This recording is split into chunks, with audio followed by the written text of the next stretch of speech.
애굽 탈출기라고 이렇게 좀 풀어서 어, 생각하면 이해가 좀 쉬울 것 같고요.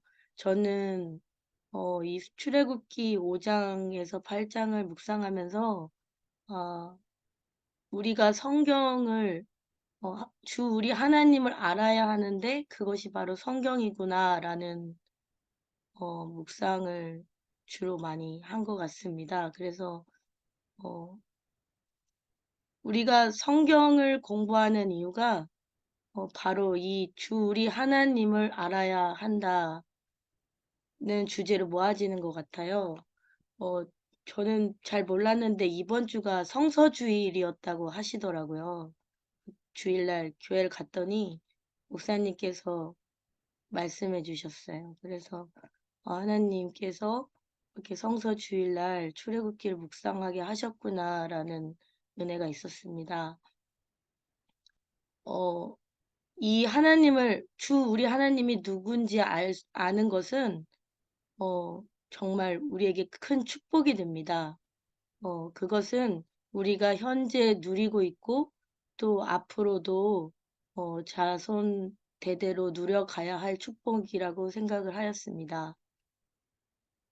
그래서 어, 하나님께서는 자신의 그 자신을 계시하시고 여호와 하나님을 알려주시길 원하시는 분이신데 여호와 하나님은 또 그것뿐만 계획하신 게 아니라 하나님이 훈련을 하시더라고요. 그래서 이 성경에 기록한 모세 오경을 기록한 모세가 출애굽기에 주 우리 하나님을 알아가는 훈련의 과정이 또 이 출애굽기 말씀이 아닌가 싶습니다. 어, 하나님을 아는 축복을 누리는 사람이 있다면 또 하나님을 모르는 여호와 하나님을 알지 못하는 애굽에 있는 파라오가 있는데요. 모세와 대조를 이루고 있습니다. 어, 하나님께서는 모세에게 자신을 친히 계시하셔서 하나님 자신을 알려주시길 원하고 그를 훈련하여 가셨다면 이 파라오는 어, 하나님께서 이때 함께 하셨고 찾아와 주셨는데도 불구하고 여호와를 알지 못한다고 얘기하고 그래서 그 애굽의 리더가 여호와를 알지 못하니까 그 애굽 전체가 어, 그 파라오와 함께 비극을 면할 수 없었던 이야기인 것 같습니다. 5장의 핵심 구절을 적어봤는데요. 저는 1절에 그 후에 모세와 아론이 바로에게 가서 이르기를 내 백성을 보내라. 그러면 그들이 나의 절기를 지킬 것이라 하셨나이다. 바로가 이르되 여호와가 누구이기에 내가 그의 목소리를 듣고 이스라엘을 내보내겠느냐. 나는 여호와를 알지 못하니 이스라엘을 보내지 아니하리라. 네. 그리고 3절에 네. 이건 좀 이따 하겠습니다. 네. 내 백성을 보내라라는 그 문장은요. 굉장히 유명한 문장이잖아요. 이게 뒤에도 많이 나오더라고요. 근데 저는 이게 저는 이 문장이 저한테는 어떻게 처음에 이제 보게 됐냐면요.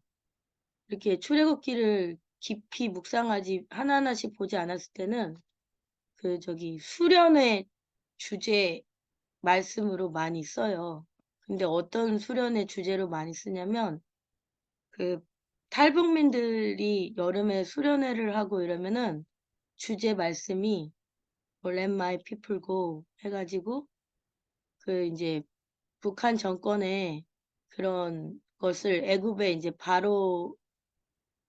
바로가 있었던 애굽으로 생각을 해서 이제 탈북민들을 훈련을 시킬 때 수련회에서 이런 걸 주제로 많이 사용을 해서 같이 이렇게 수련회에 참여를 하다 보면 이 말씀의 이 단어의 문장이 힘이 있고 정말 한 분 한 분의 그 탈북민 북한을 탈출하신 자유의 땅으로 오신 분들이 하나님의 사람으로 모세와 같이 세워지는 그런 역사를 옆에서 네, 지켜보게 하셨던 기억이 있습니다.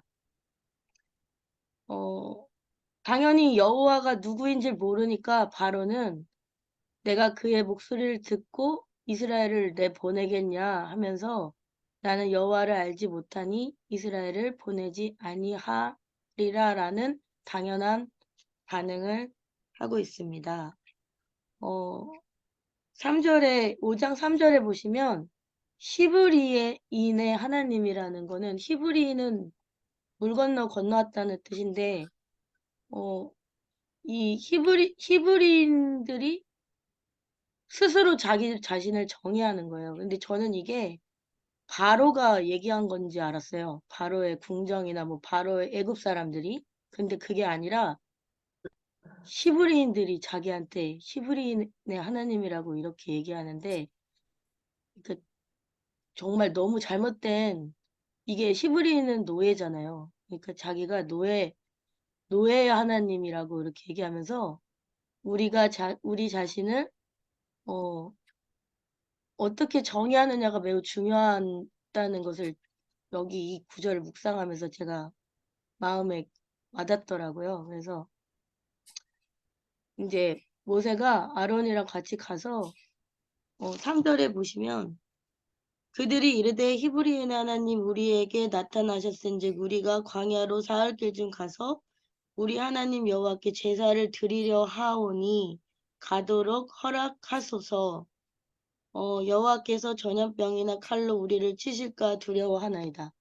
굉장히 소극적 자세고 물론 이제 하나님께서 4장까지 출애굽기 4장까지 많은 회유와 이적을 보여주시면서 모세를 설득해서 바로의 왕국으로 보내셨는데 너무 이제 주눅이 들어있는 모습인 거죠. 그래서 멋있게 Let my people go 한 게 아니라 우리는 노예인데 히브리인들인데 우리의 하나님, 노예의 하나님이 우리한테 나타나셔서 이렇게 예배를 드리라고 하신다. 그래서 우리가 가면 안 되냐? 안 가면 우리가 그분께 가축으로 재앙을 당해서 두려워서 얘기를 하는 거다라고 이렇게 얘기하는 걸 볼 수 있습니다.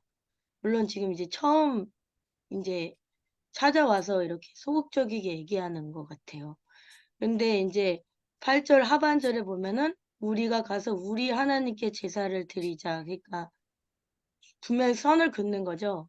그리고 제사는 지금으로 따지면 예배니까요. 그래서 제가 이제 예배에 대해서 묵상을 하면서 이 구절을 계속 묵상하게 하시더라고요. 근데 하나님은 그럼 도대체 어떤 분인가? 히브리인의 하나님, 모세가 생각했던 히브리의 하나님은 제사를 드리라고 하셨다고 하는데 제가 경험한 하나님이고 저한테 만약에 하나님이 저한테는 하나님을 어떻게 계시하셨냐면요.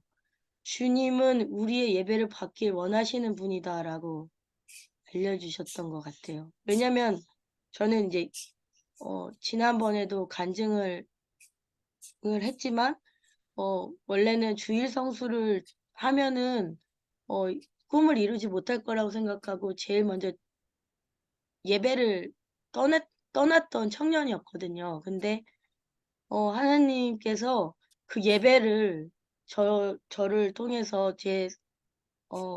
회복시켜 주셨고 그 예배 때 만나 주셨거든요. 그래서 저는 하나님이 어떤 분이냐고 누군가가 물어보신다면 저는 나의 예배를 받으시길 원하시는 분이고 우리 예배를 받으시길 원하시는 분이다라고 생각을 했습니다. 그리고 출애굽기가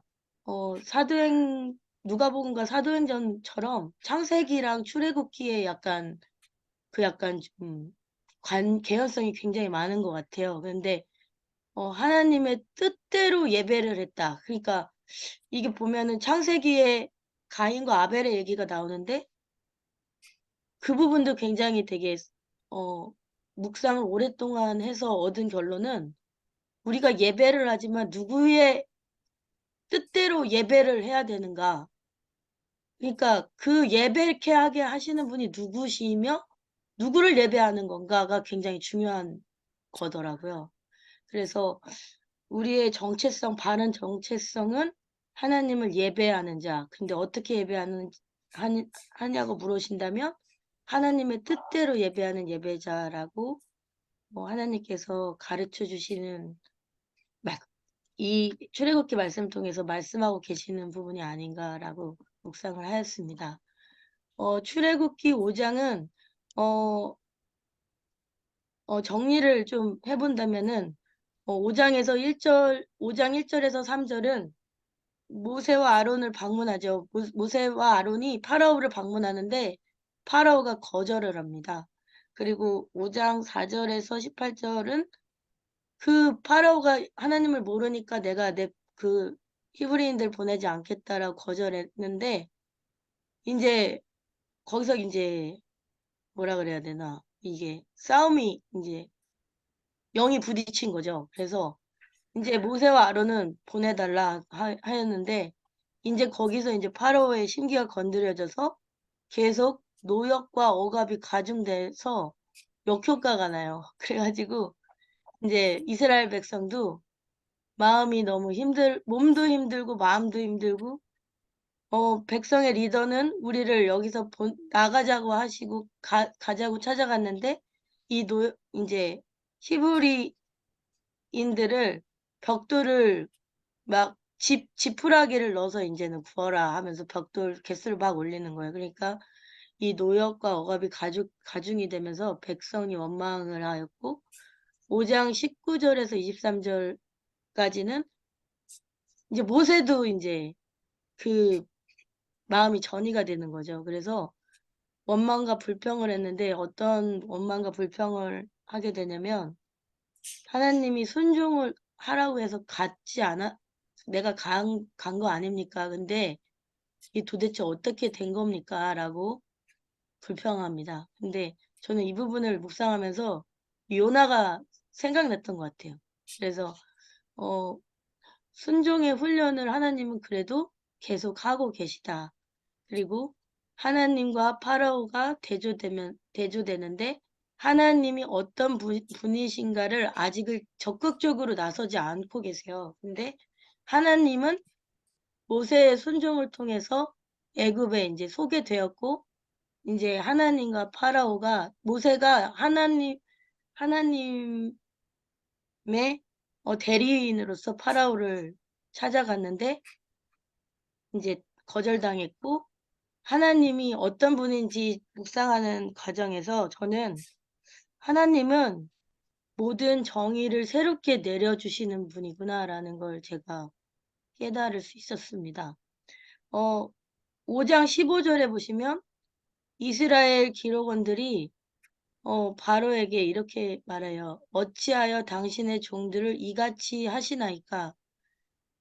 그러니까 하나님이 이 출애굽을 시키려고 하시는 분이 하나님이시라면 바로는 완강히 부인하면서 더 백성들을 노역시키고 억압해서 이제 쉬지 못하게 하는 겁니다. 그리고 이제 여기서 제가 이제 느꼈던 거는 하나님은 우리를 쉬게 해주시고 싶은 분이다라는 것도 깨달았어요. 그래서 묵상을 하면서 이렇게 대조가 극명하게 되는 게 로이맵에서 그동안 배웠던 대조라는 거를 해서 생각하면 파라오와 하나님을 대조해서 묵상하는 것이 길일 수 있겠구나라면서 계속 그렇게 묵상을 했습니다. 그리고 파라오가 한 짓이 있는데 여호와 하나님과 파라오가 대조가 되면서 여호와 하나님은 모세는 여호와를 아는 자로 여기서 나오고 있고 파라오는 여호와를 모르는 자로 이렇게 대조를 이루고 있고요. 여호와를 모르는 파라오가 한 짓은 더 심한 노등을 시키는 게 파라오가 한 짓입니다. 그래서 저는 이게 어떤 뜻일까라고 생각했는데 그냥 파라오는 백성에 대한 애정이 없었고 그들을 그냥 기계같이 생각했고 자기의 이득을 위해서 착취의 대상으로 생각을 했기 때문에 그게 여호와를 모른다라는 뜻으로 이해를 하면 될 것 같고요. 그 다음에 23절은 네, 마지막 절인데 내가 바로에게 들어가서 주의 이름으로 말한 후 그러니까 하나님 제가 하나님께 순종해서 어렵게 갔잖아요. 그래서 주의 이름으로 말한 후에 순종의 결과가 모세의 성과죠. 그러니까 니네들은 게을르다 17절에 바로가 이르되 너희가 게을르다 그러므로 너희가 이르기를 우리가 가서 여호와께 제사를 드리자 하는도다라고 바로는 이해를 했어요. 그러니까 바로는 하나님을 보지 못했고 알지 못했고 그 안에 하나님이 계시지 않았기 때문에 어, 이스라엘 백성들을 게으르다 책망했다라는 걸 알 수 있습니다.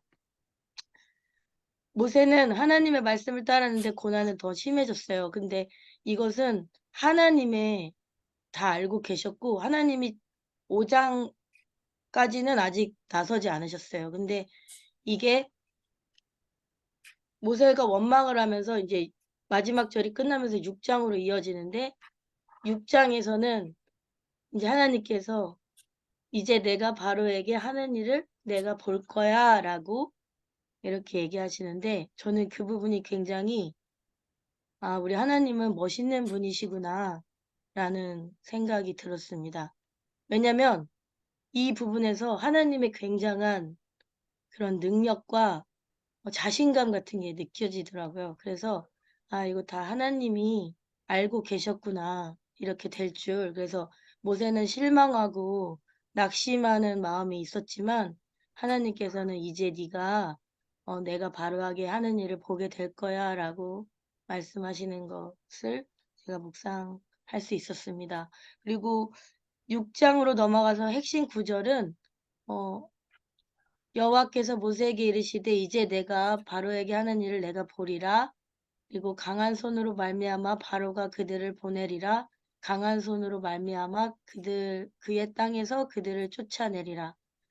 왜 하나님은 나로 말미암아 어 바로가 그들을 보내고 나로 말미암아 그의 땅에서 그들을 쫓아내리라라고 안 하시고 모세를 통해서 성경에 왜 강한 손이라고 기록하셨을까라고 생각을 했는데 하나님이 작업을 하신다는 거죠.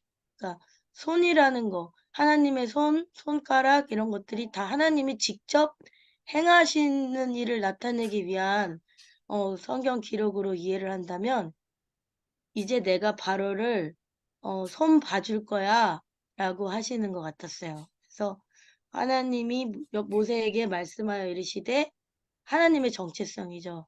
스스로 계신 자, 나는 여호와니라 라고 얘기하시는데 그 부분도 굉장히 멋있게 다가왔어요. 그래서 하나님은 이제 그분의 일하심을 모세한테 가르쳐 주시고 이제 그분이 누군지 우리가 보게 되겠구나라고 기대하는 마음이 좀 들었습니다. 그리고 3절에 내가 아브라함과 이삭과 야곱에게 전능의 하나님으로 나타났으나 나의 이름을 여호와로는 그들에게 알리지 않았고 저는 이 부분을 도대체 이 부분이 뭘까 어, 너무 난해하고 묵상이 잘 안 됐었어요. 그래서 어, 막 뒤지고 찾아봤는데 이제 제가 이제 깨달은 게 뭐냐면 제가 몰랐던 걸 깨달았는데 왜 하나님께서는 아브라함과 이삭과 야곱 그러니까 조상의 하나님이죠. 조상의 하나님은 전능의 하나님으로 나타났으나 여호와의 이름으로는 그들에게 알리지 않았을까라면서 계속 알려달라고 기도하면서 묵상했거든요. 근데 이게 무슨 뜻이에요? 무슨 뜻이에요? 라고 이제 묵상을 하는데 여호와 하나님이라는 말이 나와요. 창세기에 많이 나오잖아요. 근데 왜 이거를 알리지 않았다라고 그 전에 뭐, 그렇게 얘기하셨을까라고 제가 배웠는데요. 이거는 이제 그렇게 이해하면 되더라고요. 이게 모세가, 창세기, 출애굽기, 레위기, 민수기, 신명기 이 모세오경을 적었을 때는 창세기를 그러니까 이게 그러니까 하나님이 떨기나무 가운데서 모세를 만나 주신 이후에 모세가 창세기를 기록하고 출애굽기를 기록했다라고 이렇게 이해하니까 이제 이해가 됐어요. 그래서 아, 그렇지. 모세가 창세기랑 출애굽기를 기록해서 이렇게 이게 여호와로는 그들에게 알리지 않았다라고 얘기를 한 거구나. 근데 이 부분은 굉장히 의도적으로 하나님이 이제 자신을 직접적으로 계시하겠다는 게 이 부분에서 나오는구나. 그러니까 모세는 그 가르침을 받은 자기 때문에 이 3절을 이렇게 썼다라는 생각이 들었어요. 그리고 4절에 가나안 땅 곧 그들이 거류하는 땅을 그들에게 주기로 그들과 언약하였으니 그래서 이제 언약이라는 얘기가 나오는데 하나님이 그 아브라함과 이삭과 야곱에게 가나안 땅으로 그들을 인도하시고자 했고 그 땅을 이제 그들에게 주기로 약속을 했는데 그 약속을 기억하셨다라는 생각이 들더라고요. 그래서 하나님 6장이 묵상이 잘 안 되신다면 이렇게 저도 묵상이 잘 안 돼서 도대체 뭘까요? 하나님 가르쳐 주세요, 도와주세요 이렇게 기도하는데 하나님이 언약 관계로 이해를 하라는 깨달음을 주셨고 이 언약 관계는 결혼 관계로 생각하시면 되는데 이제 출애굽기 구조에 이제 하나님의 인도와 계획하심이 전체적으로 하나님이 그 이스라엘 백성에 대한 청사진을 가지고 싶고 인도하시는 과정에 이게 앞부분에서 이제 내가 너희랑 결혼할 거고 그동안 너희 조상들을 인도해 왔지만 이제 본격적으로 나는 너희랑 함께 해서 내가 너희랑 그 약속한 그 언약을 내가 지킬 거야 라는 얘기를 하신 걸로 저는 이해를 했어요. 그래서 10가지 재앙이 들어가기 전에 모세를 부르시고 이 사이에 이제 하나님의 인도와 계획하심 안에서 이제 하나님이 그 조상들과 하신 그 약속을 내가 이제 이행할 거다라고 정리를 하고 말씀하셔서 모세가 이렇게 기록했다라고 저는 하고 생각을 해서 넘어갈 수 있었습니다. 그리고 이해하고 넘어갔고요. 그리고 하나님은 이스라엘의 고통을 들어주셨는데 그러면 그 하나님은 네. 여기 6장에 보면은 언약이라는 단어가 계속 나오고 나의 언약이라고 나와요. 그러니까 이스라엘 백성은 노예로 전락해 한 상태이고 백성의 수는 늘어났지만 바로한테 지금 볼모로 잡혀 있는 상태인데 이제 하나님께서 나의 언약을 기억해서 너를 여기서 중요한 단어가 나오는데 하나님의 성품이 나와요. 6장 6절에 보시면 어떤 하나님이냐? 나는 여호와인데 내가 애굽 사람의 무거운 짐 밑에서 너희를 빼낼 거고 그들의 노역에서 너희를 건질 거야. 또 빼내고 건지시고 또 팔과 여러 큰 심판들로서 너희를 속량할 거야. 네. 빼내고 건지시고 속량하신다고 하셨습니다. 그리고 그게 어디서? 이 언약의 관계 안에서. 그래서 7절에 보시면 너희는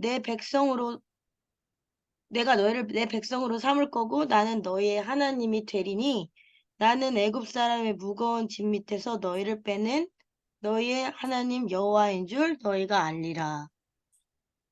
네. 그래서 하나님은 본인 자신을 너희를 빼낼 거고 건질 거고 속량할 건데 너희가 그런 나를 알았으면 좋겠고 믿었으면 좋겠어 라고 말씀하시는 부분인 것 같아요.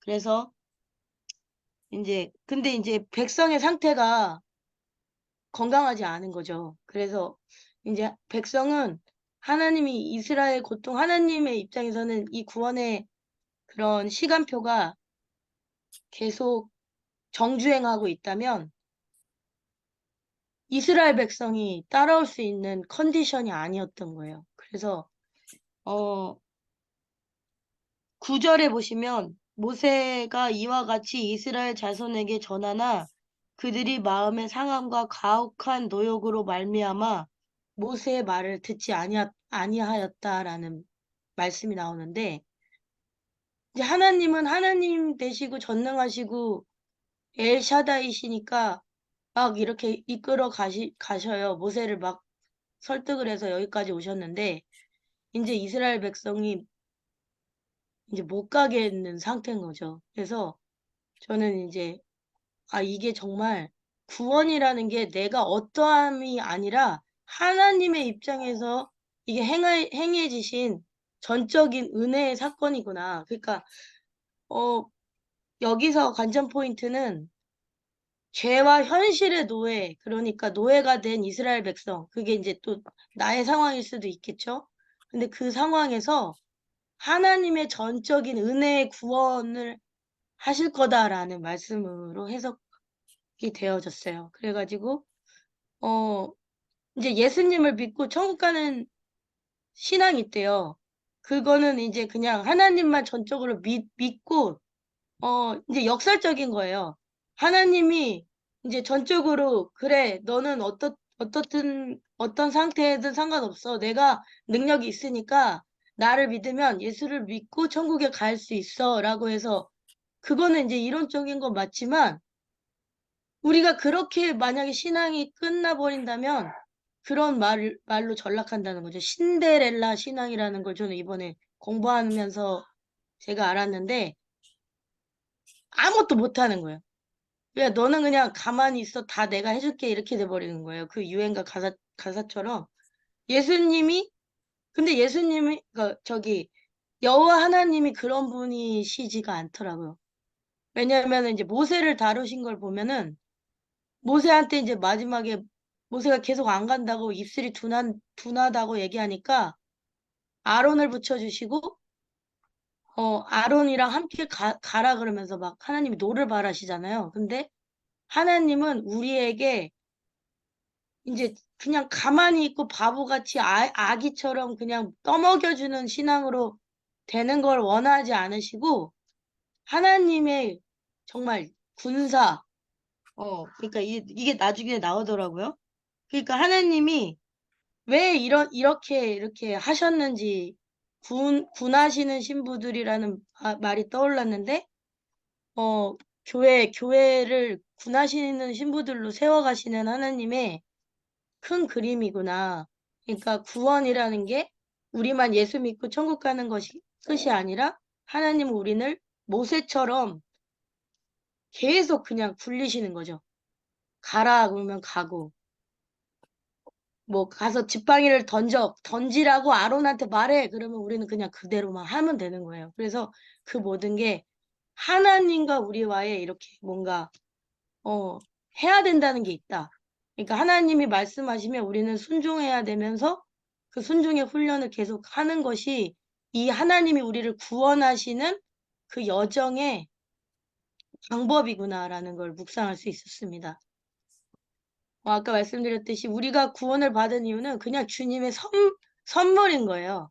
하나님이 우리를 택하셨고 찾아와 주셨고 정말 그렇게 훌륭한 컨디션이 아닌데도 불구하고 기회를 주시고 순종하라고 말씀하셨을 때 그 눈을 질끈 감고 하나님을 따를 수 있는, 근데 그렇게 계속적으로 하는 순종을 하다 보면은 이제 하나님의 군하시는 신부들이 될 수 있는 교회가 될 수 있는 거죠. 그래서 전적인 하나님의 은혜이며 주님의 선물임을 잊지 말 때 우리가 해야 될 거는 또 해야 된다.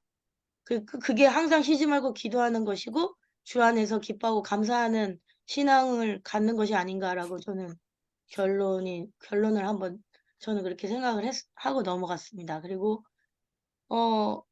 출애굽기 6장에서는 다시 한번 정리를 해볼게요. 그러면 6장 1절에서 8절은 나는 여호와라 하고 자신을 계시하신 하나님, 그리고 6장 9절에서 13절은 백성들의 마음 상태가 좋지 않았다고 말씀드렸죠. 그래서 상한 10년과 깨어짐에 있었으나 하나님의 은혜로 이렇게 구원의 여정에 동참하게 된 것을 훈련을 시작한 거예요. 그래서 6장 14절에서 27절까지는 또 이게 갑자기 모세와 아론의 족보가 나오는데 이제 여기서 제가 아, 이걸 어떻게 이해해야 하나 라고 생각했는데 또 찾아봤어요. 막 하나님의 은혜를 구했는데 어, 읽기 어려운 간추린, 그러니까 이게 원래 더 어렵게 나올 수 있는데 좀 간추려서 쉽게 나온 족보라고 하더라고요. 그리고 레위 지파 중심으로 간추려진 족보라고 합니다. 그래서 제가 5장을 요약을 하면서 하나님은 어떤 분이신가 했을 때 우리에게 예배 받으시길 원하시는 분이라고 제가 이해하고 왔는데 여기서 레위 지파의 중심으로의 그러니까 지금까지 모세, 그러니까 하나님이 너라고 얘기하는 그 모세와 아론이 너는 네가 태어나면서부터 그 조상 때부터 너는 너의 모습을 보지만 나는 그걸 다 알고 있고 지금까지 이끌어오고 그러니까 조상의 족보를 쫙 실으면서 이 6장 26절에 보면은 이런 말씀하세요. 이스라엘 자손을 그들의 군대대로 애굽 땅에서 인도하라 하신 여호와의 명령을 받은 자는 이 아론과 모세다. 그러니까 이 아론과 모세는 그냥 양치기였고 이드로의 양을 치는 자였고 광야에서 그냥 유리하고 방황하고 소망 없고 낙심한 사람이었는데 또 살인마였죠. 근데 40년이 지나서 이 하나님은 이스라엘 백성도 깨어진 마음에 노역을 하는 이스라엘 백성도 군대를 보고 군대라고 하시거든요. 그리고 모세랑 아론은 뭘로 세우려고 하시냐면 군대 장관으로 세우려고 하시는 거예요. 그래서 애굽 왕 바로에게 이스라엘 자손을 애굽에게 내보내라 말한 사람도 이 모세와 아론이었더라. 그러니까 하나님은 여기 나오네요. 제가 만들은 이스라엘 자손을 그들의 군대대로 애굽 땅에서 인도하라 하신 명령. 이 명령이라는 게 군대 용어지 않습니까? 근데 하나님이 명령에 순종하고 그것을 말하고 그것대로 순종하고 가고 이런 거를 계속 훈련하시는 거예요. 그러면서 하나님의 군대로 세우시고 모세와 아론은 군대의 장관으로 만들어 가시겠다는 거죠. 네. 그래서 족보 이야기가 나왔구나. 라고 이해를 하니까 이해가 되더라고요. 너무 어렵더라고요. 근데, 그래서 하나님이 모세를 통해서 족보를 여기다가 기록하셨구나라고 이렇게 넘어갔어요. 그리고 여호와 하나님의 선하신 계획이 이제 6장, 이걸 안 했네요, 제가. 13절에, 네, 아까 그게 바로 군대로 보셨다는 거죠. 네. 하나님은 믿음의 눈으로 우리를 바라보신 거예요. 그러니까 지금의 모습으로 바라보시는 게 아니라 너는 노예도 아니고 군대가 될 거야 라고 이스라엘 백성한테 말씀하셨고 어떤 군대가 될 거야? 진영을 갖춘 군대가 될 거야 하면서 하나님의 큰 그림이 있다는 것을 깨달을 수가 있었습니다. 그리고 하나님의 선하신 목적이 그러면은 그 출애굽을 해서 왜 우리를 출애굽시키셨냐? 하나님의 나의 언약을 이루려고. 하나님이 6장 1절에 말씀하시는 1절이 아니 6장 3절에 말씀하시는 아브라함과 이삭과 야곱에게 하셨던 그 언약 백성으로서의 삶을 그리고 그 언약 백성이 가야 할 땅으로 인도해 주시려고 군대로 만드시길 원하셨다는 거를 6장에서 말씀하신다는 거를 알았습니다. 그리고 7장에서 넘어갔어요. 7장으로 넘어가면 모세를 바로에게 신같이 되게 했다고 그렇게 얘기하시는데 모세는 알잖아요. 자기가 신이 아니라는 걸. 근데 하나님은 이제 너도 신이야 라고 하세요. 왜냐면 파라오가 애굽에서 신이었거든요. 그러니까 자기 자녀들을 야 이제 너도 동급이야. 바로랑 동급이야. 그러니까 가서 말해. 그러니까 기죽이지 않으시는. 그래서 하나님은 굉장히 뭐랄까 자상한 느낌이지만 또 단호하시면서 가라 하시는구나. 그래서 우리가 하나님이랑 동행을 하려면 하나님과 같은 생각으로 가야지 정말 낙심하고 내 모습을 보면은 이거는 정말 함께 이렇게 동등하게 걸을 수가 없겠구나라는 생각을 했어요. 그래서 하나님은 우리를 믿음의 눈으로 바라보시고 바로에게 보내실 때 이제 너도 신이야라고 해주신 거예요. 그래서 모세가 이제 모세를 바로에게 신같이 하신 이유가 파라오가 마하트는 진리, 정의, 우주의 질서, 여신의 이름이래요. 그 애굽 땅의 여신의 이름인데 파라오한테 마하트가 있었다면 모세에게는 여호와 하나님이 계셨던 거죠. 그래서 동급으로 이제 격돌을 합니다. 뭐, 소위 이제 맞짱을 뜨는 거죠. 네. 참신이신 여호와 하나님은 하나님의 그 속마음은 어떠셨을까? 왜냐하면 여기서 7장으로 넘어오면서 하나님은 이제 이스라엘 백성과 모세뿐만이 아니라 어, 애굽에 있는 백성에게도 하나님이 누군지를 계시하시길 원하셨어요. 그 참신이 왜냐하면 이 애굽에 있는 여러 가지 잡신들이 많았는데 그거는 참 신이 아니야라는 마음으로 그걸 알려주시기 원하셨던 것 같아요. 그래서 하나님께서는 이제 네, 그분의 구원의 역사를 그렇게 써내려 가고 계시고요. 이제 모세와 이스라엘 백성의 훈련이라고 근데 이제 이스라엘 백성의 훈련까지는 가지 못해도 이제 모세와 아론의 훈련이 시작됐는데 모세는 진짜 말도 안 되는 5번이나 하나님의 그걸 얘기를 거절했잖아요. 근데 여기 보면은 모세의 나이가 7장 7절에 80세랑 아론은 83세. 그러니까 아론이 형인데 3살 많은 형인데 이제 시작하는 거죠. 그 훈련을. 근데 그게 바로 순종의 훈련이었고 이게 순종이라는 게 하나님이 원하시는 거는 뭐 순종이 제사보다 낫다라는 말씀도 있잖아요. 근데 그 예배 받기 이게 하나님이 그 순종을 제사로 생각하신다는 거더라고요. 그래서 정말 내가 할 수 없고 할 것 같지도 않고 될 것 같지도 않고 가고 싶지도 않고 막 그런 마음이 막 교차하고 막 어려움이 있을 때 그냥 순종의 발을 쪘을 때 하나님이 구원하신다는 거를 제가 깨달았어요. 그러니까 그냥 죽기 아니면 까무러치기로 한번 해보자라고 모세와 아론도 의지하면서 바로의 궁을 찾아가지 않았을까.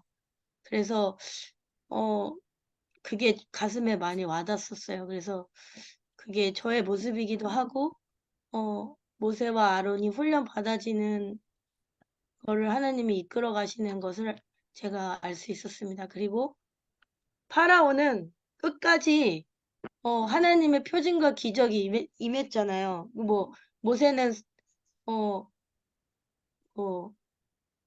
지팡이를 던져서 뱀의 꼬리를 잡아라. 그리고 품에다가 손을 넣었다가 빼봐 이래가지고 문둥병을 보여주시고 그 다음에 그 나일강에 물을 퍼다가 부어봐 해서 피를 보여주시고 이래가지고 4장에 아론들과 백성들에게 하나님께 설득을 당해가지고 이렇게 보여줘가지고 이렇게 신임을 얻었잖아요. 근데 파라오는 스스로 마음을 완악했다라고 나오는데 하나님의 표징과 기적이 임했어도 왜 파라오가 마음을 완악하게 했냐면 이집트에 그런 걸 따라할 수 있는 술사들이 있어서, 근데 이제 이 부분이 굉장히 이제 얘기가 많더라고요. 모든 걸 이제 들어보면은 하나님 이 부분은 빠지지 않는 것 같아요. 그래서 파라오가 스스로의 마음을 완악하게 했는지, 하나님께서 파라오의 마음을 완악하게 했는지, 어, 뭐 아다르고 어다를 수 있는데, 저는 이제 이거를 이 성경 난제를 이해하고 해석하기 위해서는 이렇게 한번 뒤집어서 생각해 보면 어떨까라는 생각이 들었어요. 파라오가 원래 마음이 부드러운 사람이었나? 아니거든요. 그러니까 하나님은 뭐 파라오의 마음을 완악하게 하셨다는 그 표현이 내버려 두셨다. 그러니까 마음을 완악하게 하셨다는 뜻이 그러니까 바로의 자유의지를 설득하게, 그러니까 바꾸실 수도 있었는데, 왜냐면 출애굽기 4장에서 모세는 하나님의 인내함으로 끝까지 기적과 이사를 보여주셨고, 백성들을 두려워하고 아론 만나기를 꺼려하는 모세를 설득하시고 회개하셨잖아요. 근데 하나님은 바로한테는 안 그러시더라고요. 그래서 이게 정말 바로와 선택받은 백성과 받지 않은 백성의 차이점이구나라는 거고, 완악하게 하셨다는 뜻이구나라고 저는 이해를 했고요. 그러면은 왜 하나님이 그 바로를 다시 그렇게 하셨을까라고 했을 때 10가지 재앙에서 6번째 재앙까지 그 부분을 계속 의도적으로 모세가 기록하고 있거든요. 근데 그거는 이제 하나님의 구원과 심판이 있는데, 하나님의 현존하시는 하나님은 우리를 구원하시기도 하지만 심판하시기도 하는 하나님이다. 근데 이 애굽에게는 10가지 재앙이 남아 있어. 그렇기 때문에 하나님이 그를 완악하게 하셨다라고 이해하시면 될 것 같다는, 저는 그렇게 이해했거든요. 그래서 이거는 이제 절대 주권, 그러니까 그냥 하나님의 절대 주권으로 이해하시면 쉬워요. 하나님이 모든 것을 다 가능하신 분인데도 왜 그렇게 하셨을까라고 우리는 생각하는데, 생각해 보면은 그거는 진짜 다 하나님의 뜻대로 하신다는 거죠. 그래서 그러면 왜 그런 하나님이 그렇게 하나님의 뜻대로 하셨을까를 또 생각해야 돼요. 왜냐면 거기서 묵상이 끝나면 하나님을 오해하고 막 뭐 제멋대로이신 분, 약간 이렇게 생각할 수 있거든요. 근데 그게 아니라 하나님의 진짜 마음은 바로와 애굽의 거짓된 신들이 아닌 참 신이신 창조주 여호와 하나님을 알기를 바라셨다라고 저는 마무리를 해서, 어, 하나님 마음이 바로를 만악하게 하셨다는 뜻은 선하신 하나님의 절대 주권 안에서 바로가 완악한 상태로 내버려 두셨던 거구나라고 저는 이해를 하고 넘어갔습니다. 네. 그리고 여호와께서 명령하신 대로 행하여라는 말이 계속 나오는데요. 왜냐면 아까 그 80세 모세와 83세 아론을 하나님께서 순종의 훈련을 하시기 시작하셨다고 하셨잖아요. 왜? 군대 장관으로 세우기 위해서. 네, 커맨더죠. 사령관. 그러니까 하나님은 일단 모세와 아론의 사령관, 군대 장관이신 거죠. 그리고 그 뭐 50부장, 100부장처럼 이제 아론과 모세가 리더가 됐는데, 그 밑에서 여호와의 명하신 대로 이제 행하기 시작했다는 게 나와요. 그래서 이제 모세와 아론이 두려움을 좀 누르고 하나님의 명령하신 대로 행하니까 이제 기적이 일어날 수 있었구나라고 하면서 이제 아론이 지팡이를 던지라고 했어요. 그래서 아론이 지팡이를 던졌는데, 우리는 이제 이 부분을 자세하게 관찰하지 않으면 모세가 지팡이를 던진 거다라고 오해하고 그냥 대충 넘어갈 수 있는데, 이 부분이 자세히 읽어봐야 되는 이유더라고요. 예전에 이제 강도원 간사님께서 알려주시는데 이렇게 막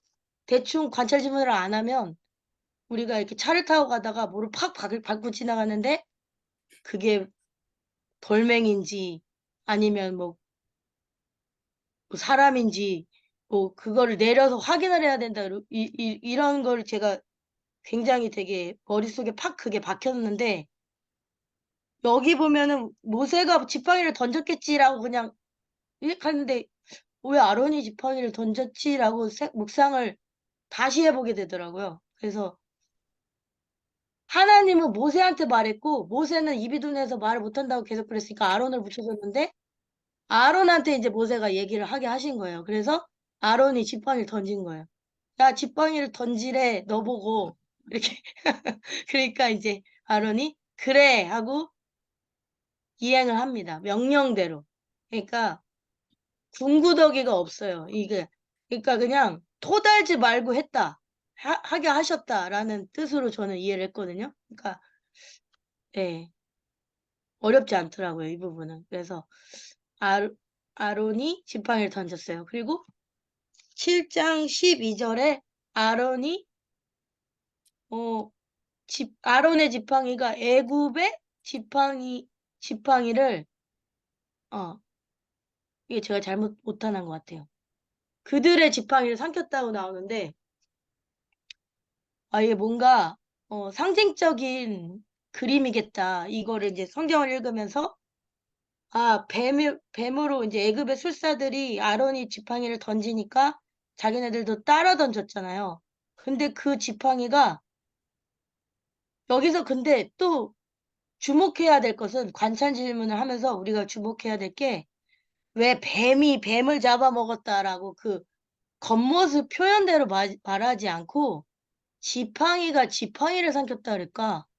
솔직히 지팡이가 지팡이를 삼킬 수 없잖아요.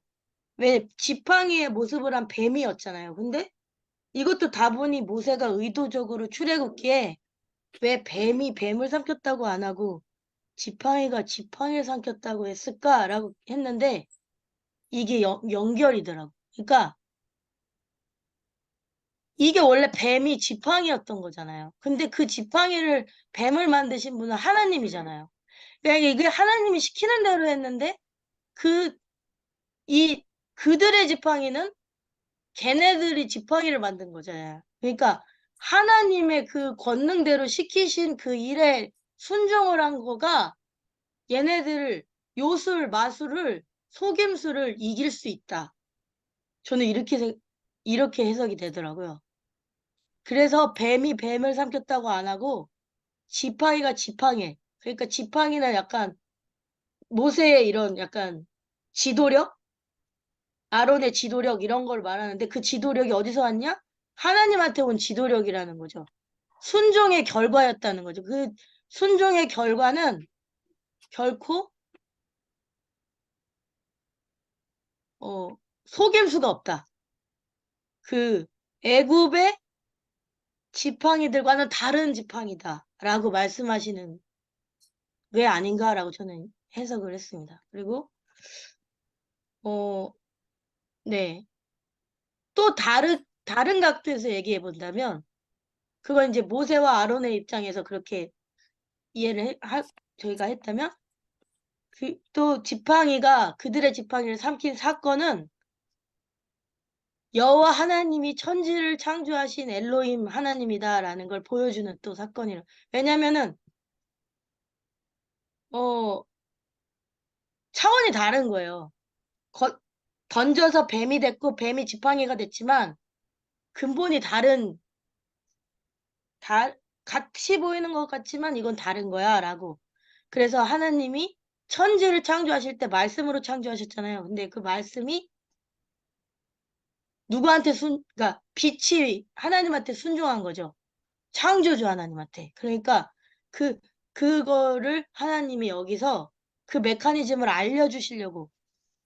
그러니까 이렇게 모세가 기록하지 않았나 저는 이해하고 묵상했습니다. 그 하나님의 능력과 하나님의 말씀이 이루어졌다. 그러니까 이게 여기서 계속 반복되는 구절이 여호와의 말씀과 같더라 이렇게 나오는데 그 하나님의 능력과 말씀이 순종했던 모세와 아론에게 이루어졌다. 그래서 여호와께서 명령하신 대로 행하여 여호와의 말씀이 이루어졌다라고 저는 이게 계속 반복돼요. 10가지 재앙에까지 나오면서 그리고 여호와의 말씀에 내 백성을 보내라. 하나님의 말씀에 순종할 내 백성을 보내라. 그들이 날 섬길 거다. 라고 예배할 거다라고 하시는 거고, 그 다음에 7장 13절에 여호와의 말씀과 같더라고 하고, 이제 14절에 물이 피가 되는 사건이 첫 번째 재앙이 시작이 되는데, 생명의 나일강이 피가 되는 거죠. 그래서 이거는 이제 처음에 모세를 아론한테 이스라엘 백성에 보내실 때 하나님이 한번 행하셨던 기적인데 이것까지도 애굽의 술사들이 따라합니다. 그래서 여기까지는 이제 바로가 크게 동하지 않고 이제 계속 완악한 상태로 있어서 말을 듣지 않아요. 그래서 근데 듣지 않은 것조차도 여호와의 말씀과 같더라. 그러면서 계속 하나님의 여호와의 말씀의 이루어짐에 대해서 알려주고 계신 것 같아요. 그래서 이집트의 마술사들도 같은 마술을 행하였고 이제 8장 넘어가면 재앙을 통해 여호와를 알게 되는 게 핵심 사상이라고 이제 저는 이해를 했는데 왜냐하면 재앙이 전부가 아니라 하나님이 여호와이심을 알게 하시려고 재앙을 주신 거예요. 그래서 재앙을 통해서 여호와를 알게 될 것이다. 그래서 하나님이 자신을 계시하시고 어떻게 계시하셨는가는 하나님의 대리자인 모세와 아론을 통해서 명령하신 대로 그들이 행했고 그들이 바로에게 계속 요구했죠. 그러면 이제 출애굽기 8장 가죠. 8장 시작은 이제 두 번째 재앙 개구리 재앙입니다. 개구리는 그 이집트 신화에서 다산과 창조의 신인 크놈의 아내였고 진흙으로 인간을 빚었다. 그래서 다산의 신 산모를 돕는 신으로 숭배된 헤크 뭐 여러 가지 발음을 하던데 어쨌든 우리가 발음 잘 안 되는 허 발음이 들어가는 겁니다. 그 신에 대한 심판으로 그렇게 생각을 하고 있습니다. 그래서 여호와께서 내 백성을 내보내라. 그들이 나를 섬길 것이다. 안 그러면 깨우리가 이네들 혼내줄 거야. 라고 이제 이야기를 합니다. 그래서 이제 6절로 들어오게 되는데 6절부터 같이 나누도록 하겠습니다. 6절로 15절. 제가 질문만 했는데 1절부터 했던 것 같아요. 6절부터 진짜부터 나눌게요. 아론이 애굽 물들 위에 그의 손을 내밀어 개구리가 올라와서 애굽 땅에 덮이게 하자. 누가 그와 같이 행하여 개구리가 애굽 땅에 올라오게 하였는가? 7절에 요술사들. 바로가 모세와 아론을 불러 누구에게 바로와 자기 백성에게서 개구리를 떠나게 하라고 하였는가? 8절에 여호와. 바로가 모세와 아론에게 한 약속은 무엇인가? 8절 내가 이 백성을 보내리니 그들이 여호와께 제사를 드릴 것이니라. 모세는 바로에게 무엇을 분부하라 하는가? 9절 언제 강구하는 것이 좋을는지. 바로가 정한 날은 언제인가? 10절에 내일. 모세가 여호와께 간구하니 여호와께서 어떻게 응답하셨는가? 13절 여호와께서 모세의 말대로 하시니 개구리가 집과 마당과 밭에서부터 나와서 죽은지라. 문제는 못 만들었고 답만 적었어요. 14절 사람들이 모아 무더기를 쌓으니 땅에서 악취가 나. 바로가 그의 마음을 완강하게 하여 그들의 말을 듣지 않을 때는 언제였나? 바로가 숨을 쉴 수 있게 됨을 보았을 때. 바로가 그들의 말을 듣지 않은 것은 누구의 말대로 이루어진 일인가? 15절. 여호와께서 말씀하신 것과 같더라. 이렇게 관찰 질문을 하였습니다. 이상입니다. 네. 먼저 연희 간사님 너무 수고하셨습니다. 오늘. 그리고요, 저는 이렇게 관찰 질문을 보면서 바로의 대답을 좀 생각을 해봤습니다. 모세가 바로에게 이야기하잖아요. 내가 어느 때에 구하여 이 개구리를 왕과 왕궁에서 꺼내서 하수에만 있게 하겠습니까? 했더니 바로의 대답은 내일이다. 오 마이 마이. 간사님, 저는요, 지금 당장 이랬을 것 같은데, 아니,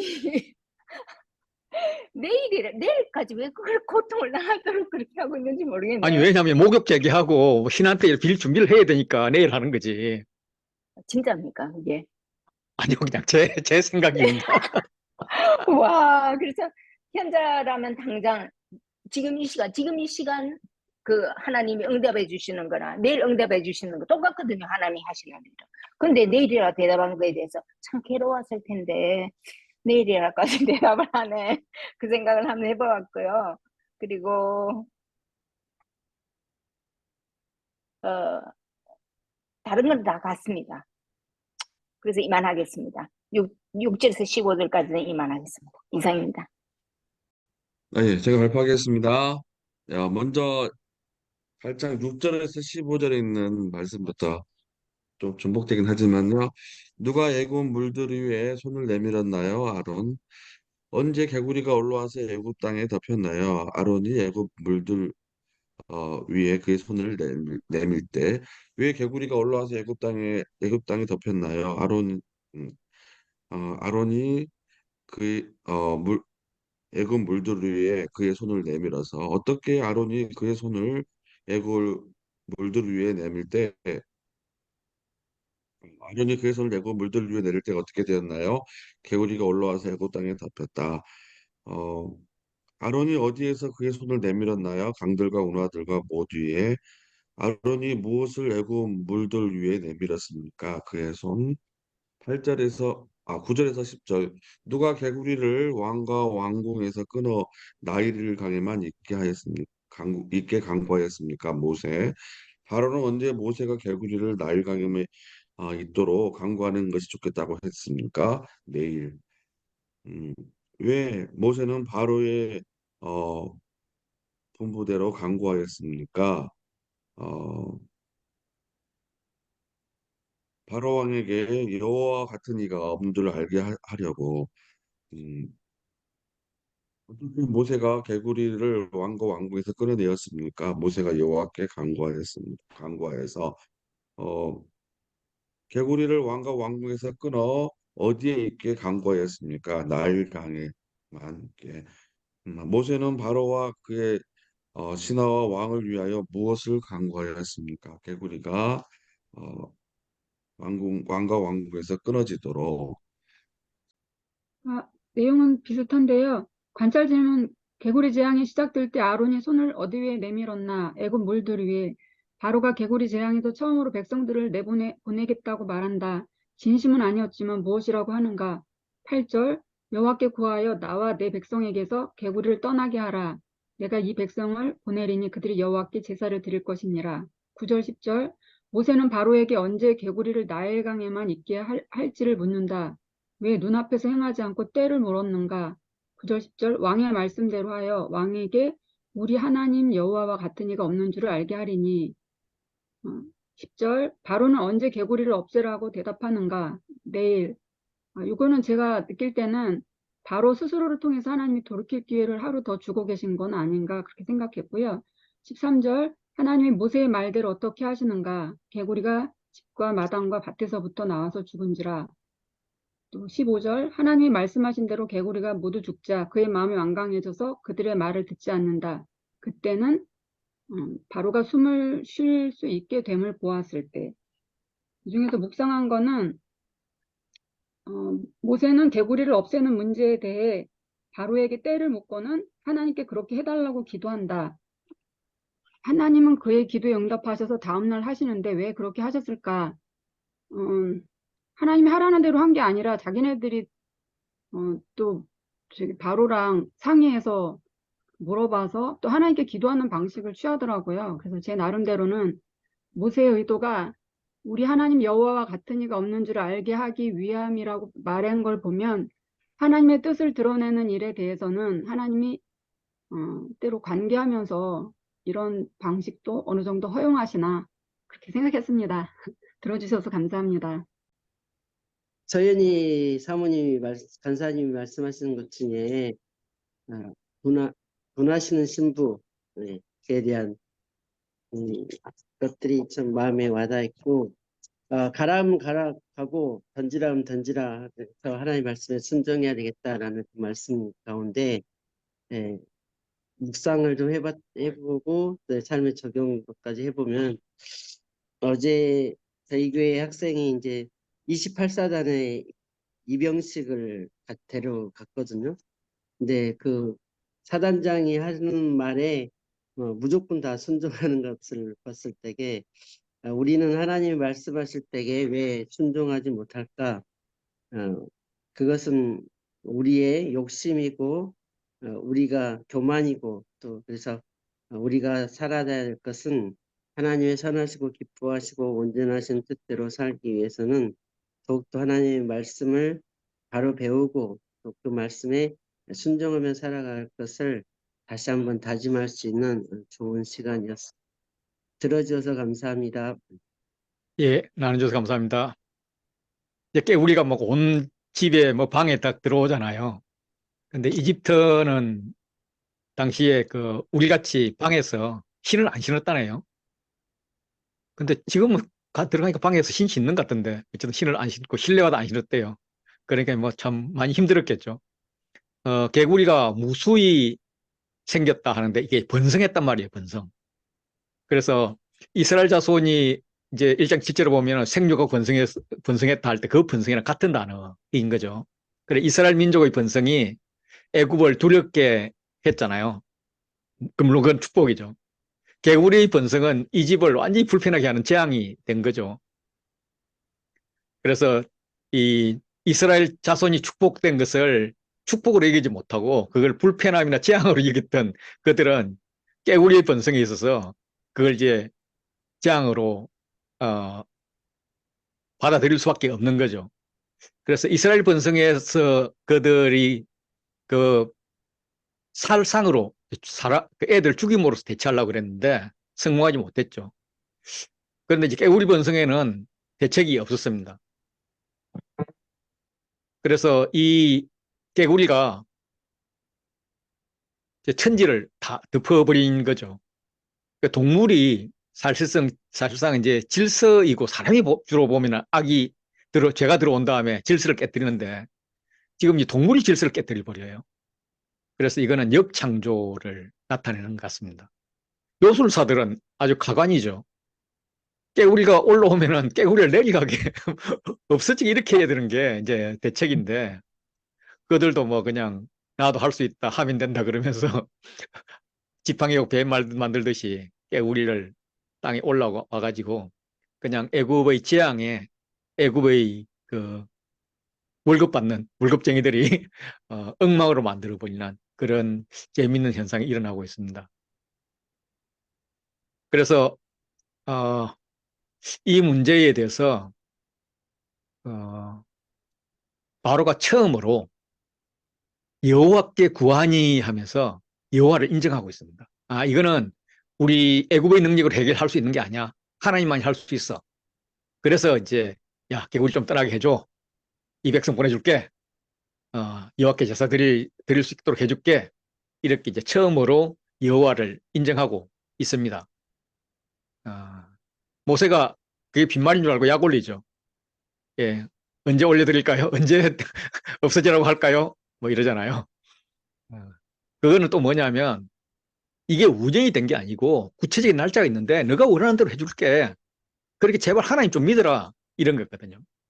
그래서 그 뭐 당장 해라 하는 게 이제 우리 현장 간사님 말씀대로 당장에 그렇게 하고 싶은데 이제 내일이라고 한 것은 당장이란 그런 의미로 받아들이면 되겠고 또 그들은 나름대로 애굽 사람들은 이제 신에 제사 지낼 때 나름대로 절차를 거쳐야 되니까 그래서 그 절차를 거치느라고 한 게 아닌가 뭐 이런 추측을 할 수가 있습니다. 어쨌든 땅에서 악취가 이만저만이 아니었죠. 예. 그 깨구리, 그 다산의 신이 지금 땅을 악취로 만든 겁니다. 19절 이 재앙은 유술사들이 생겨나게 못한다. 그들이 바로에게 한 말은 이는 하나님의 권능이니이다. 20절 파리 재앙을 경고할 때 바로는 언제 어디 있었는가? 아침에 일찍 일어나 바로 앞에 서라. 그가 물 있는 곳으로 나오리니. 20절 재앙마다 하나님이 바로에게 요청하는 것은 무엇이며 이유는 내 백성을 보내라. 그러면 그들이 나를 섬길 것이니라. 22절 파리 재앙에서 고통받지 않은 땅은 어디인가? 내 백성이 거주하는 고센 땅. 22절 파리 재앙을 통해 하나님이 알게 하시려는 목적은 이 땅에서 내가 여호와인 줄을 내가 알게 될 것이라. 묵상했던 내용은 제가 좀 독특하게 생각한 게 하나님이 모세가 말을 못한다고 할 때 아론은 하나님이 7장 1절에 대언자로 세우시거든요. 근데 말보다는 앞쪽에서 모세의 지팡이를 계속 사용하게 하시더라고요. 새 재앙까지 모세의 지팡이를 아론이 사용해요. 말을 하는 게 아니라 지팡이를 사용하게 하시더라고요. 4장 20절, 17절, 9절에는 또 하나님의 지팡이라는 표현이 나오고 7장 12절에는 아론의 지팡이로도 표현하거든요.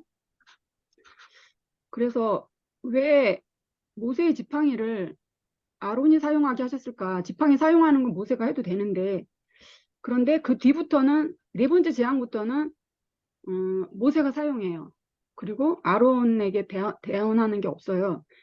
제가 생각할 때는 그 지팡이가 모세가 사용하던 양을 칠 때 사용하던 자기가 평소에 갖고 있던 거기 때문에 말도 못하지만 그 지팡이에 대한 그 신뢰가 좀 약하지 않았을까. 그래서 그것까지도 훈련하셔서 그 뒷부분에는 아주 담대하게 지팡이를 사용하더라고요.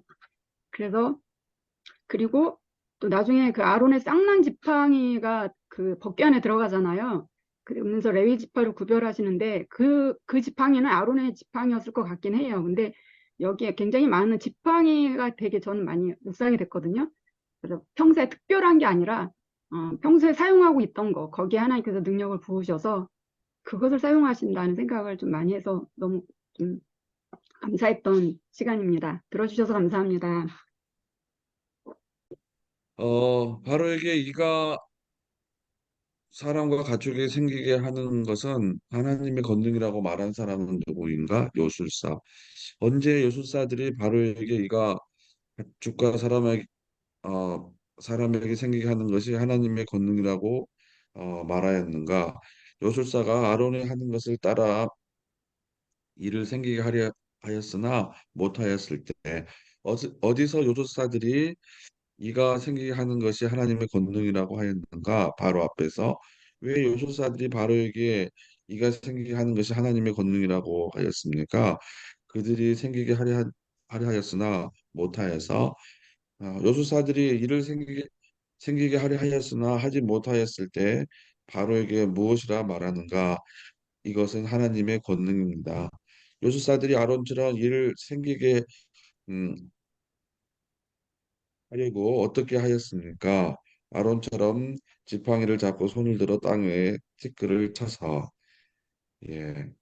묵상은 저는 묵상 질문을 못했는데 그래서 잠깐 생각했을 때요. 역시 사람들이 할 수 있는 것 있지만은 사람들이 할 수 없는 하나님의 영역이 있구나 하는 것에 대해서 잠깐 생각해 보았습니다. 네, 들어주셔서 감사합니다. 나눠줘서 감사합니다. 저는 관찰 질문에 있어서 다 했기 때문에 중요한 것만 세 가지. 19절 요술사는 바로에게 이것은 하나님의 무엇이라고 했나? 권능.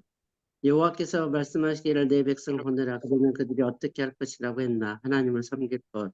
22절 고센 땅을 구별하여 그곳에 파리가 없게 한 것은 이 땅에서 내가 누구인 줄 알게 하려 했나? 여호와.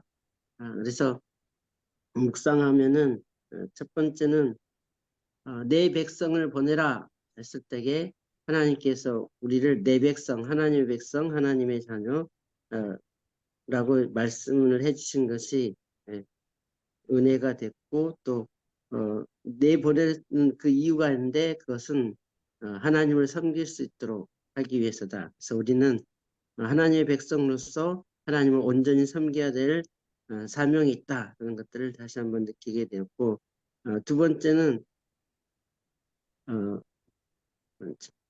자, 이스라엘 백성들을 고센 땅을 구별해서 재앙을 없애줬다라는 것을 통해서 하나님은 우리 예수 믿는 사람들, 믿음의 사람들을 구별해서 이렇게 은혜를 주신다. 뭐, 특별한 은총, 일반 은총 있지만은 우리는 하나님의 특별한 은혜를 입은 하나님의 백성으로서 이 땅에 사는 사람들은 마음껏 이렇게 살아가지만 우리는 구별되게 살아야 된다는 것들을 다시 한번 느끼게 되는데 우리나라 젊은이들 특별히 여자들이 젊은 여성들이 담배를 많이 피우는 것을 볼 때에 참 너무나 안타까웠다. 그래서 전 그게 좀 안타깝고 초등학교 2학년 때 만났던 어제 군입대했던 그 청년이 아빠랑 같이 가는데 아빠가 담배를 피니까 얘도 가서 담배를 피더라고요. 그래서 입영식 하기 전에 기도해주고 나서 동혁아 너는 하나님의 백성이기 때문에 다른 사람들과 구별되게 살아야 되기 때문에 뭐 하루에 새같이 담배 피운다고 하지만 그 담배는 몸에 해롭기 때문에 절대로 안 했으면 좋겠다라고 이렇게 충고해주고 왔고 그래서 우리가 하나님과 세상 사람들과 구별되게 살기 위해서는 항상 말씀과 기도로 거룩해진 삶을 살아야 한다. 세 번째, 하나님을 알도록 하는 것.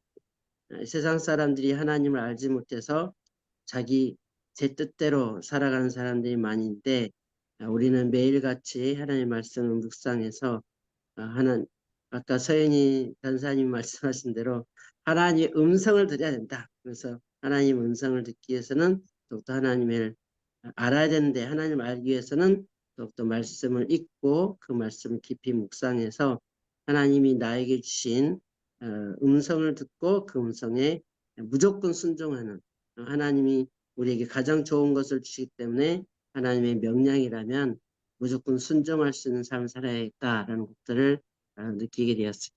들어주셔서 감사합니다. 한 가지 추가하면은 이에 대해서 나오는데 이번에 필리핀에 갔을 때에 학교 사역 중에 하나가 있는데 그게 이제 이인데 이가 나오기 전에 다섯 가정을 선정해서 가서 이제 페인트 칠을 했는데 한 가정에 9명이 같이 그 조그만 방에 9명이서 살다 보니까 이도 많고 그래서 학교 가서 아이들에게 이를 죽일 수 있는 샴푸를 뿌린 다음에 한 5분 정도 있다가 그 아이들을 이제 머리를 감겨주는 그런 일을 하고 길라 선교에서 함께 이제 하고 왔는데 우리나라가 이렇게 선진국으로 잘 살 수 있어.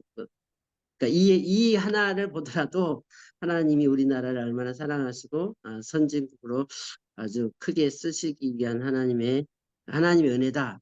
이 하나를 보더라도 하나님께서 우리나라를 정말 사랑하신다. 그래서 우리가 하나님의 사랑, 하나님 우리를 사랑하시기 때문에 우리도 그 사랑에 감격해서 감동해서 더 힘들고 어려운 사람들, 아직도 복음을 알지 못하는 사람들에게 땅까지 복음을 전파하는 민족이 되어야 된다는 것들을 다시 한번 느끼고 들어왔습니다. 들어줘서 감사합니다. 예, 감사합니다. 저는요, 앞 사람들과 똑같고요. 질문이 있는데요. 여기 보니까 7장에도 그렇고 너는 아론에게 그의 지팡이를 잡고 이집트의 모든 강과 운하와 연못과 호수 위에 펴라 했거든요. 그런데 20절에 근데 쳐요. 보니까 강물 그래서 친 거하고 핀 거하고 똑같습니까? 간사님.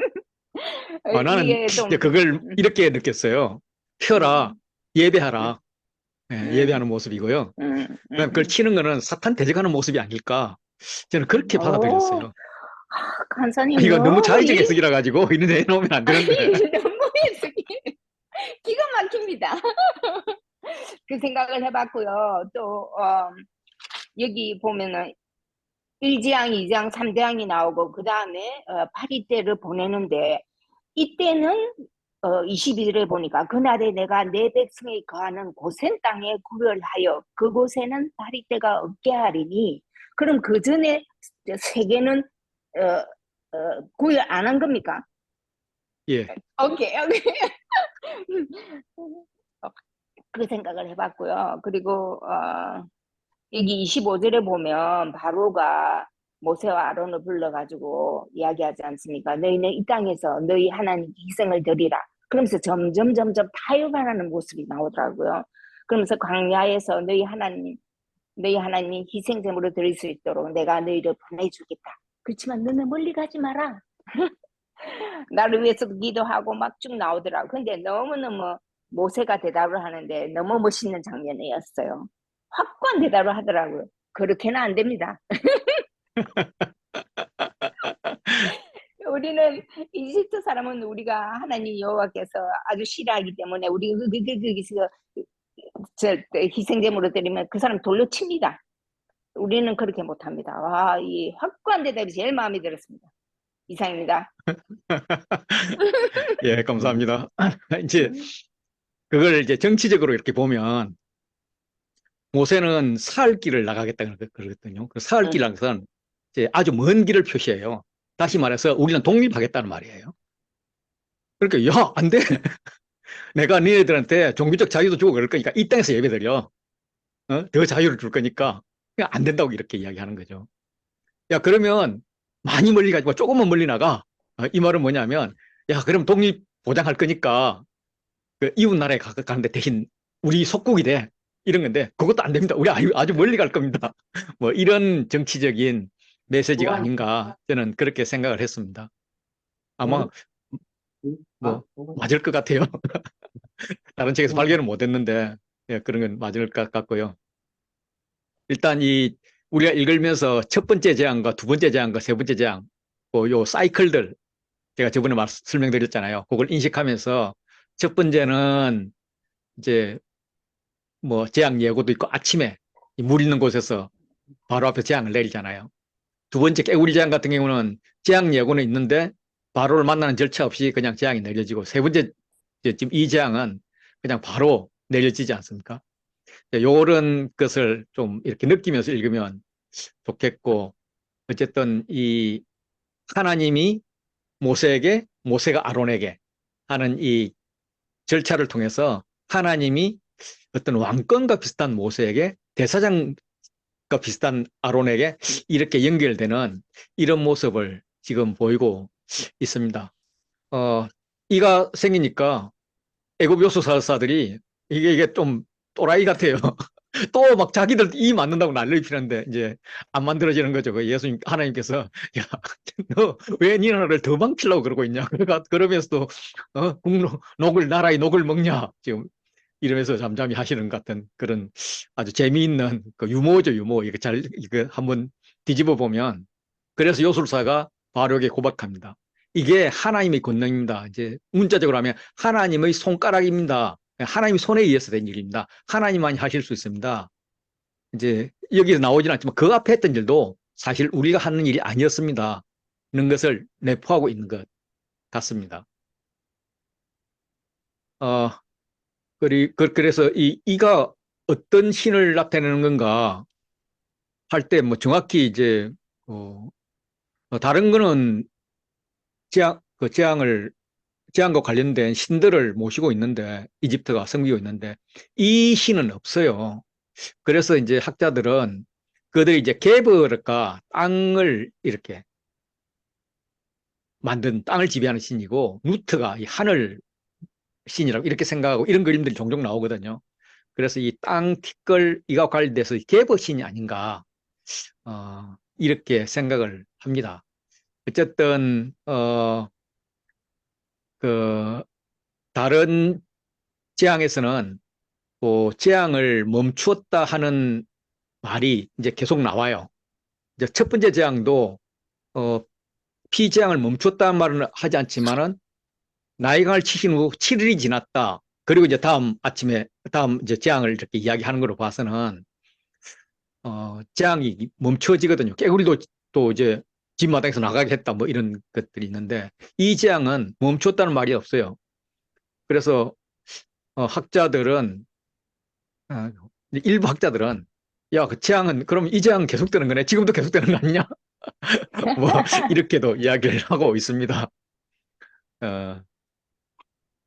그리고 이제 파리재앙이죠. 파리재앙은 아까 현장 간사님 말씀하신 대로 고센 지방에는 피해가 없고 애굽에만 내려집니다. 이제 자기 백성을 거룩하게 이제 구별하는 모습을 이렇게 보여주는 거죠. 그래서 그걸 나와 내 백성 사이의 표징으로 그렇게 삼는 것 같습니다. 이전 재앙들은 사람들을 불편하기는 했지만은 땅을 황폐하게 하지는 않았어요. 근데 이 파리 재앙은 땅을 황폐하게 합니다. 파리는 이제 그냥 우리가 생각하는 파리가 아니고 풍뎅이로 보여요. 그들이 풍뎅이를 숨기고 있는데 그렇게 이따만한 파리다 이렇게 생각하시면 되는 것 같아요. 예, 그런 거고 자, 지금 재앙을 보면 나일강에서 시작했잖아요. 그리고 물로 올라왔단 말이에요. 그게 먼지 땅에 이루어지거든요. 물과 땅. 그리고 이제는 풍뎅이 날아다니잖아요. 파리는. 예. 물과 땅과 공중으로 이렇게 심판이 이어지는 이런 모습을 볼 수가 있습니다. 예.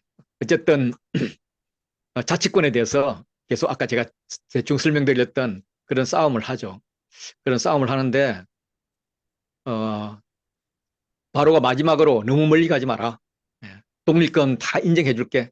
그러나 우리의 지배하에 우리의 힘이 미치는 곳에 있으면 좋겠다. 예. 예, 그 정도 이야기를 하지만은 바로는 그 협상을 받아들이는 척하면서 은근슬쩍 거절합니다. 내가 왕을 떠나가겠습니다. 대신 여호와께 간구하겠습니다. 예. 이제는 왕의 명령을 듣는 자가 아니라 하나님의 명령을 듣는 자입니다. 당신에게 속국 안 할 겁니다. 예. 그러니까 앞으로 다시는 거짓말 하지 마십시오. 이렇게 핀잔까지 줍니다. 예, 그래서 바로가 자기를 무시하고 핀잔을 주니까 삐져가지고 그랬는지 모르지만은 백성을 보내지 않죠. 예. 자, 이제 우리 강사님께서 마무리해 주시겠습니다.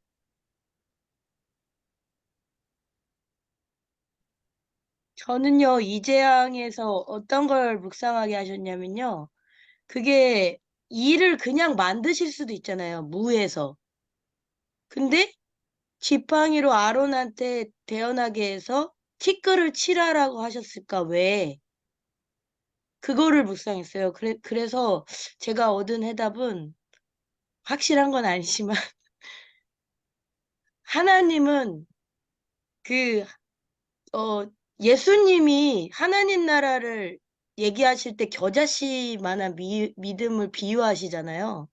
근데 그 겨자씨 작은 것으로 믿음으로 하나님 나라의 확산을 겨자씨로 믿음을 비유하셨다면 이거는 반대의 개념으로 이렇게 작은 티끌이 너희를 괴롭게 하는 그러니까 전체 이렇게 작은 게 이따만한 걸 괴롭혀 저거 할 수 있어.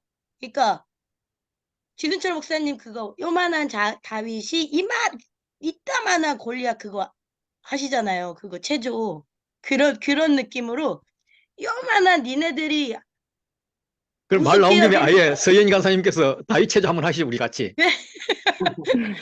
이 흐름이 맞나요? 그러니까 저는 그렇게 이해를 했어요. 그러니까 하나님께서 굉장한 뭐랄까 모세랑 아론의 초점에서 레슨을 하시는 거다. 그러니까 모세는 굉장히 의기소침해 있고 말도 못하고 계속 아론한테 던지래 막 이런 식으로 약간 하면 야 이렇게 작은 것도 내가 얘네들을 가지고 괴롭게 할 수 있어. 내가 하는 걸 잘 봐. 그러니까 재앙을 처음에 시작하실 때 자신을 계시하기 전에 하셨던 말씀이 뭐냐면 내가 어떻게 하는지 잘 바라보세요. 이 말씀 하셨거든요. 그러니까 모세한테 이 작은 이가 애굽 전체에 어떠한 재앙을 가졌는지 네가 목도해. 약간 이런 느낌으로 작은 것을 들어서 티끌을 들어서 이로 만드시지 않았나. 저는 그렇게 묵상을 해서 나눠보고 싶었습니다. 들어주셔서 감사합니다. 저는 예, 저서 예, 감사합니다.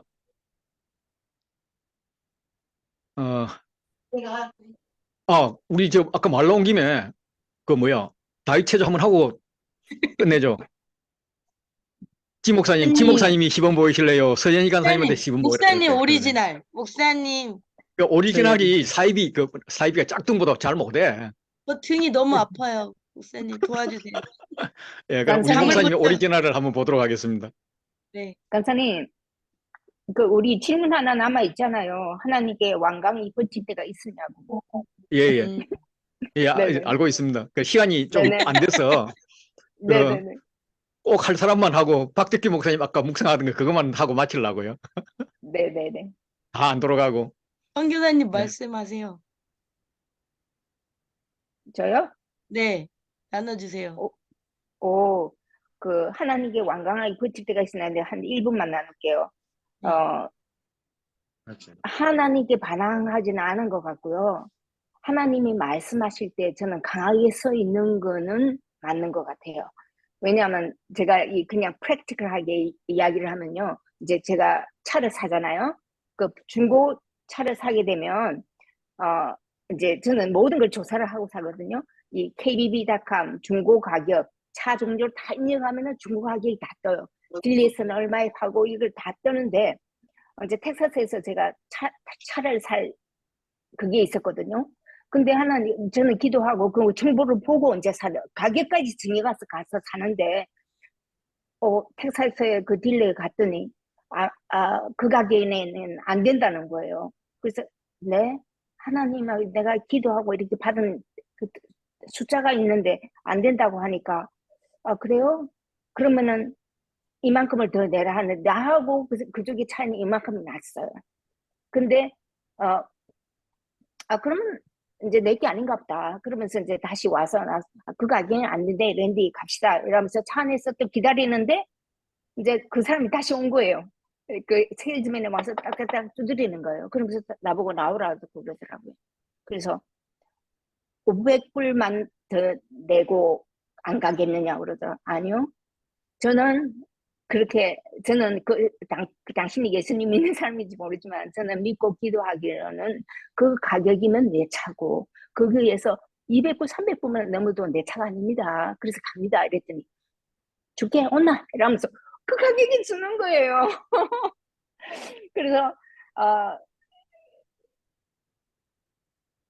차 안에서 그 세일즈맨이 그랬어요. 너는 도대체 뭐 하는 사람이냐 묻더라고요. 그래서 저요 그 굿뉴스를 파는 사람입니다. 이랬어요. 그랬더니 이렇게 딜을 하는 사람은 처음 봤다고 이야기를 하더라고요. 그 사람이. 그래서 하나님이 말씀하신 거에 대해서는 200불, 100불 더하도 그건 제 차가 아닌 거예요. 그러니까 그 사람이 저한테 팔고 싶었던 거죠.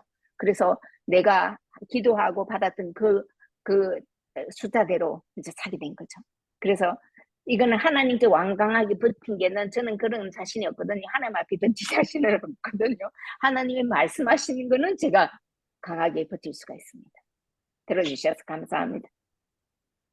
야, 그래서 다음 주에 그 현장 간사님 재정 강의 한번 네, 해주시면 되겠다. 30분짜리. 아유 왜 그러십니까? 그러니까 하여튼간에 내고 할 때는요 쫄지 말고 강하게 하셔야 돼요. 내고 하시 들어주셔서 감사합니다. 예, 갱년기를 지나면서 거의 모든 힘이 다 빠지고 우울감에 빠지고 또 자녀에게 덕을 끼치지 못하였다고 생각되었을 때 내가 생각한 대로 잘 되지 않았다고 생각할 때 이제 나는 더 이상 할 수 없다. 더 이상 해서도 안 되고 그만해야 된다는 생각을 꽤 오랫동안 하고 있었거든요. 근데 하나님께서 몇 년간 그 생각을 하고 오셨어요. 근데 하나님께서 저한테 이제 좀 치유가 필요하다고 생각하신 것 같아요. 그래서 어, 앉아주시고 좀 깨닫게 해주시고 그렇게 해서 내 고집을 키울 게 아니라 내 감정이나 뭐 좀 그런 상태에 빠지지 말고 하나님의 그 때와 하나님의 인도를 더 부드럽게 받자. 네, 그런 식으로 조금씩 달라지고 있습니다. 네, 들어주셔서 감사합니다. 나눠줘서 감사합니다. 아니, 자, 저 따라해봅니다. 이렇게 해야지. 자, 이렇게 큰 권리야. 이렇게 큰 권리야. 이렇게 작은 권리. 네, 잘한다. 예. 싸웠어요. 싸웠어요. 싸웠어요. 누가 이겼을까? 누가 이겼을까? 누가 이겼을까? 누가 이겼을까? 그야말로 그야말로 하나님을 열심히 믿는 열심히 믿는 이렇게 작은 다윗이 이렇게 작은 다윗이 이겼어요. 이겼어요. 이겼어요. 이겼어요. 조그만 권리야. 이 때문에 걸려. 조그만한 다윗. 조그마한 다윗 싸웠어요. 싸웠어요. 싸웠어요. 싸웠어요. 누가 이겼을까? 누가 이겼을까? 누가 이겼을까? 누가 이겼을까? 그야말로 그야말로 하나님을 열심히 믿는 열심히 믿는 조그만한 다윗이 조그마한 다윗이 왔어요. 이겼어요. 이겼어요. 이겼어요. 아리랑이. 자, 아리랑 체조 체조 하나 제가 새롭게 개발한 거 하나 해볼까요? 시간이 아, 예, 되면 그러죠. 잘 따라서 해주시는데 아리랑 체조입니다. 따라서 해봅니다. 아리랑 아리랑 아라리고 아리랑 고개를 넘어간다. 너를 버리고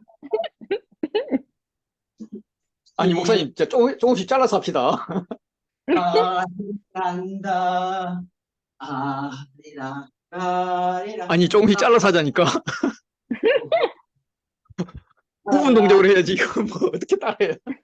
넘어간다. 나를 버리고 가시니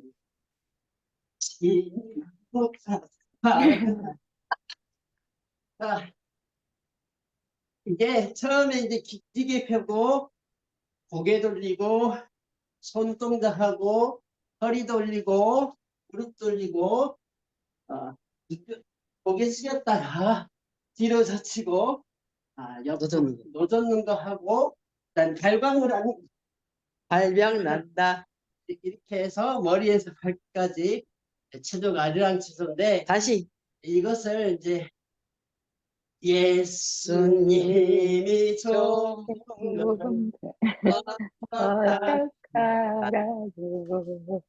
되겠습니다.